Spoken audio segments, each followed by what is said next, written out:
Amara raced back to her hut in the dead of the night, her heart pounding hard against her chest. She was just too stunned to utter a word. She couldn't believe everything she had seen. She had suspected her husband of cheating. She thought he sneaked out every midnight to see another woman. But what she saw was way more scary than a cheating husband.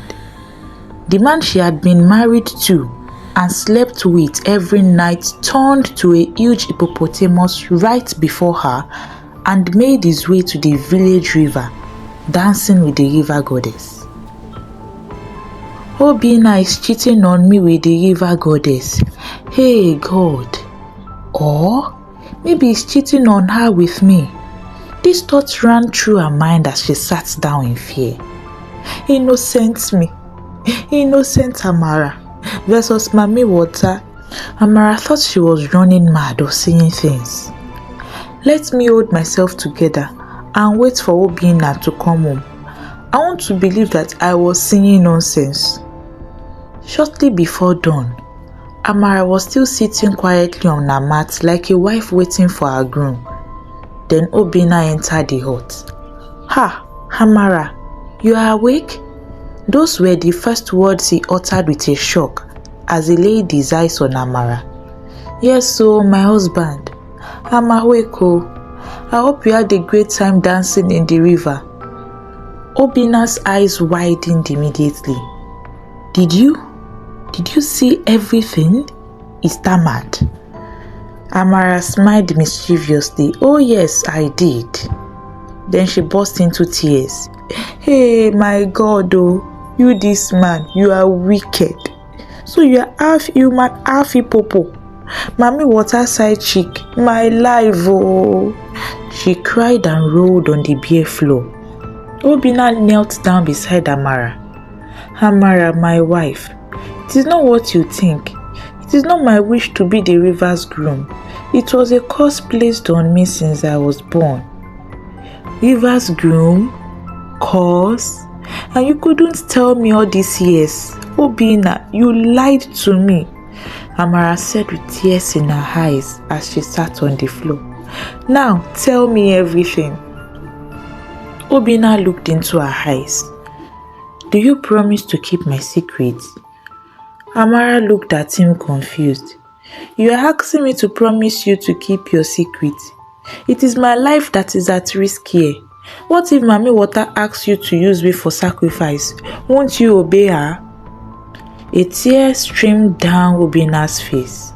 He remained quiet and looked away. It's okay if you don't want to keep my secret. But one thing I need you to know is that I can't sacrifice you or my children to any goddess no matter what.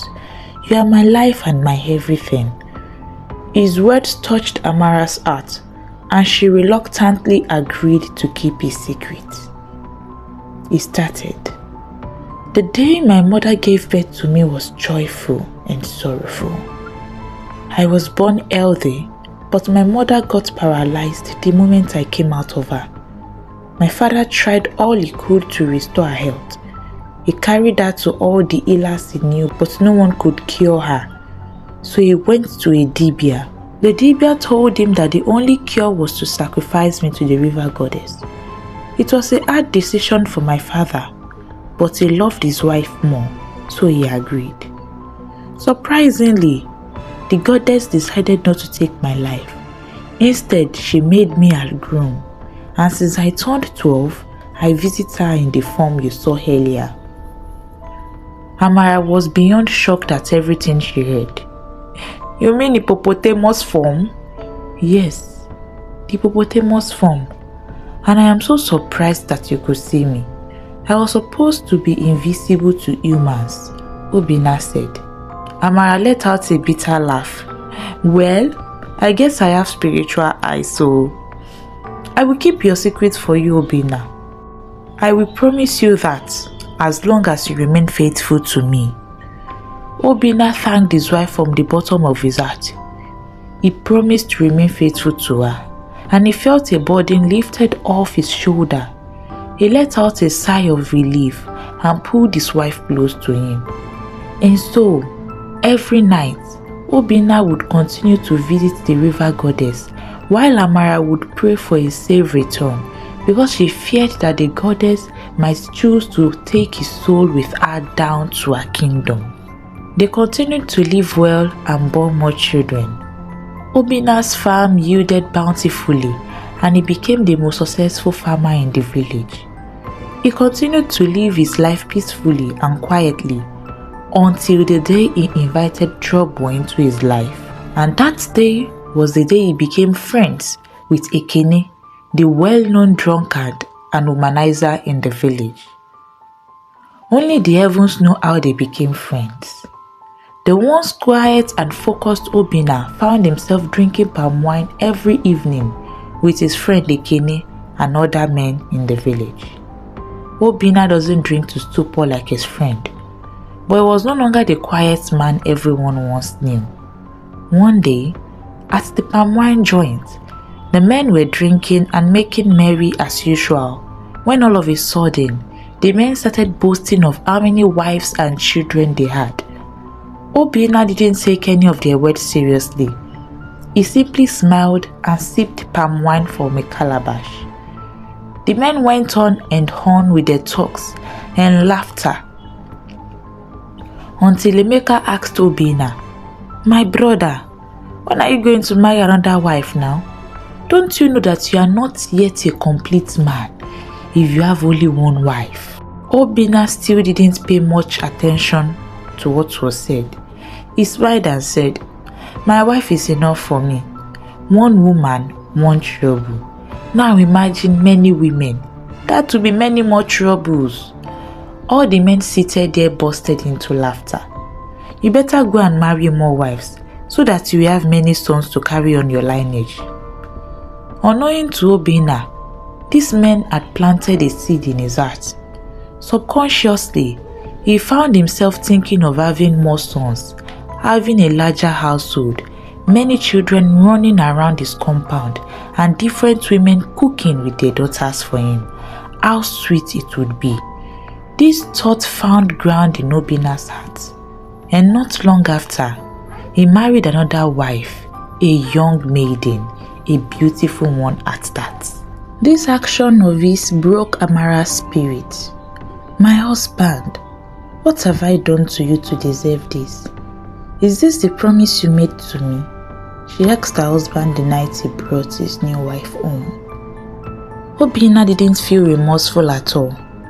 "I am the man of this house. Whatever I say and whatever decision I make stands. My father married 4 wives in his lifetime. So what is wrong with me doing the same?" Amara's heart broke into pieces as these words landed in her ears. "Your father married other wives only after your mother's death, and he did so because you were his only child, Obinna," Amara screamed. Obinna chose not to give her any reasonable response. Instead, he called her mad and jealous because the new wife is a fresh young blood. And after that night, Obinna started to ignore Amara and treated Nnenna, his new wife, like egg. At a point, he ignored Amara completely as if she didn't exist. When Nnenna became pregnant with her first child, Amara became a slave. She would cook for her, clean her hut, feed her, and do everything demanded of her. Else, Obinna would beat the living daylight out of her. And if any of her children tried to interfere, he would beat the child until he gets severely injured. Obinna didn't stop there. Shortly after Nnenna gave birth to her child, she suddenly became unattractive to him again. So he went ahead to marry another wife, till he married 3 women more. The day he got married to his 5th wife, his friend cheered him, "Now you are a complete man." Obinna's shoulder rose with pride as he soaked in all the praise showered on him. As he rejoiced, Amara wept and mourned in the corner of her room. Obinna had reduced her to nothing. Even the authority that first wives possessed, she lacked. Obinna stripped her of her dignity her pride, her home and her joy. He forgot that hell has no fury as the woman scorned. He forgot that he should never betray the only person who has kept his secrets all these years. He should have maintained his quiet and easy lifestyle instead of heeding to the advice of drunkards. And so, one night, when Amara couldn't bear the pain and humiliation anymore, she waited till midnight and saw her husband transform into the river goddess groom, a huge hippopotamus. The moment the hippopotamus left the compound and was no longer in sight, she went straight into his hut and brought out the mud pot that must remain open till dawn. She carried the pot with tears in her eyes, took the lid and covered the pot with it. Obina, you betrayed me. You reduced me to nothing and made me insignificant in my home. Now you will roam the waters forever and dance with the goddess till eternity. And down the pot went. Bam! She smashed the pot to the ground and it broke into pieces. She then stood in front of his hut and waited for him to return. And truly, just before dawn, her husband returned from the river. As he stepped into his compound, he saw his wife standing beside the broken pot, smiling like someone who had fulfilled her destiny. He rushed towards Amara to crush her with his heavy weight as a hippopotamus, but couldn't touch her. He forgot that he was a spirit animal. Now, go back to where you are coming from and dance with your lover till eternity, Amara said with tears in her eyes. There was no remedy to what had been done, and that was how Obina continued to roam the river till eternity. Thank you lovely viewers for watching. I hope you enjoyed the story. If you did, drop a comment for us, like our video, share with your loved ones and subscribe for more. Thank you.